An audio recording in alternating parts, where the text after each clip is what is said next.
student-athletes, dismiss them, and questions for Coach Green.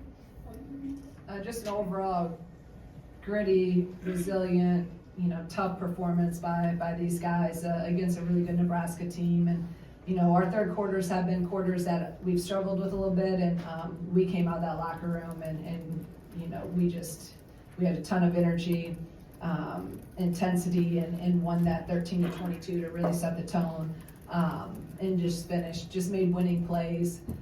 Like I always tell these guys, and I firmly believe it, when you work hard and when you have extreme effort, the game favors that, and usually the ball ends up in your hands, and we just had a lot of those 50-50 winning plays tonight to secure this. But unbelievable performance by all these guys, and these two sitting next to me just refuse to lose, and that's what I love most about this team, the mindset, the togetherness, and the confidence that to do whatever it takes to go 1-0, and they did that today.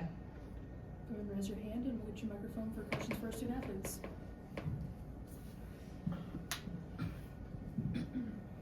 Adalia, it seemed like every time you looked up, you were diving after a loose ball or you're getting fouled hard after a layup. What motivates you to get back up and keep going when obviously you gotta be really tired?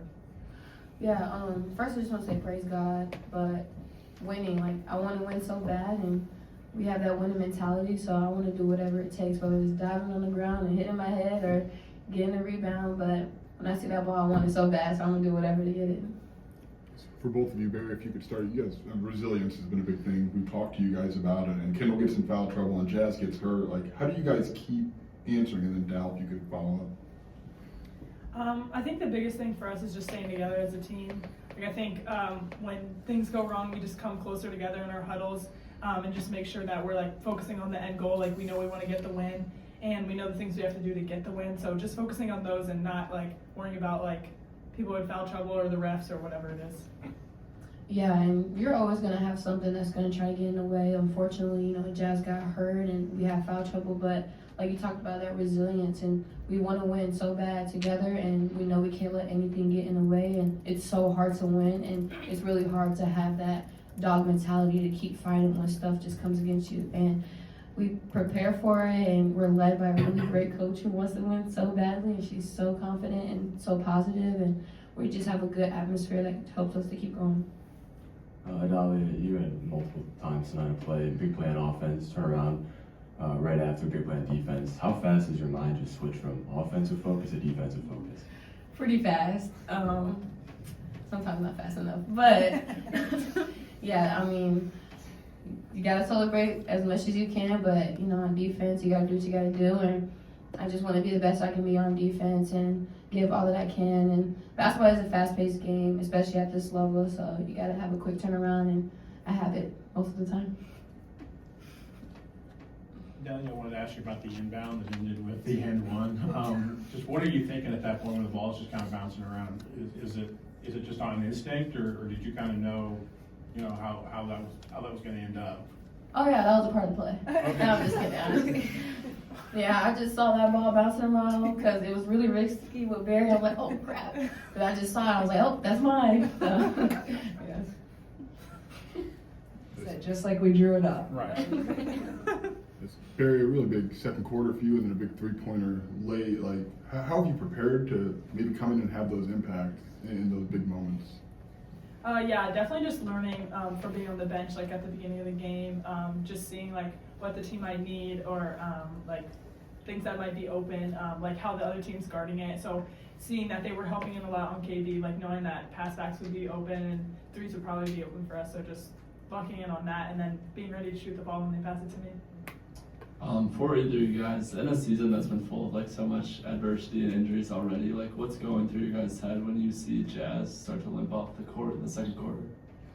Yeah, it's never a happy moment when you see your teammate, injured. We have a lot of players who are injured, but you got to keep on playing. The game isn't gonna stop, and we want to win. So we just came together it's all right, y'all. We gotta do what we gotta do, and fortunately, and so I'm so grateful for Barry and Corey, the people we have coming off the bench, because they come in and they make an impact on the game. And Coach Green always talked about next woman up, and you gotta do what you gotta do, and they stepped up, and I'm proud of them.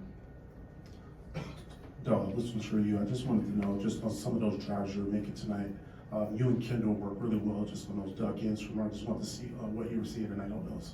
Yeah, I appreciate KB because she gets me open a lot of times, and she's a great post player. And when I see the lane open up, I just get so hungry, and I just go downhill and just be aggressive. And Coach Green was yelling at me for taking jump shots, so I had to make sure I make the adjustment, and it worked out.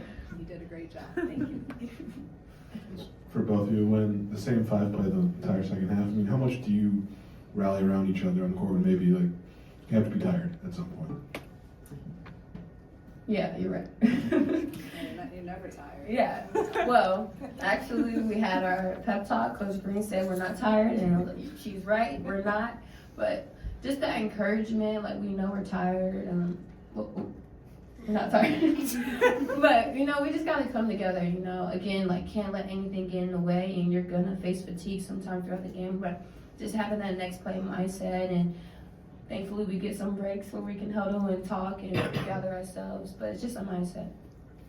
Dal, you've been here for a while. It seems like fans are like gravitating towards kind of the approach or the mindset that you guys have. Like, what's that mean to you to see them maybe recognize that it's not hard and you're fighting fatigue or whatever it is and still finding a way to come out of it? Yeah, I appreciate our fans and for them coming out and supporting us. It means a lot. And it is really hard, but we prepare for it. I mean, we have great coaches, great staffs who put us in this position, and yeah. Is there a personal and one? I think you had 3 in the last 6 minutes or so. Is there a personal one that sticks out to you? And what to get the floor kind of hard on a couple of them? I think it's the one where I missed it, but I got my rebound and I fell on the ground. And I was like doing that on the ground. But yeah, that was a pretty funny one. And yeah, I was just acting crazy. As for either or both, like 8 straight wins in the Big Ten is a program record. Like, why has this team been able to do that? I'll say experience. We've been together for a long time, and we've been in a lot of hard positions, really highs and really low lows. So just playing with that experience, and most of us, it's our last year, so we want to embrace every moment and give our all and end the season how we want to, with a bang. So I feel like that gives us an advantage, just the experience, knowing each other and the chemistry, and just such a positive atmosphere and a lot of love and a lot of joy. Thanks, yes.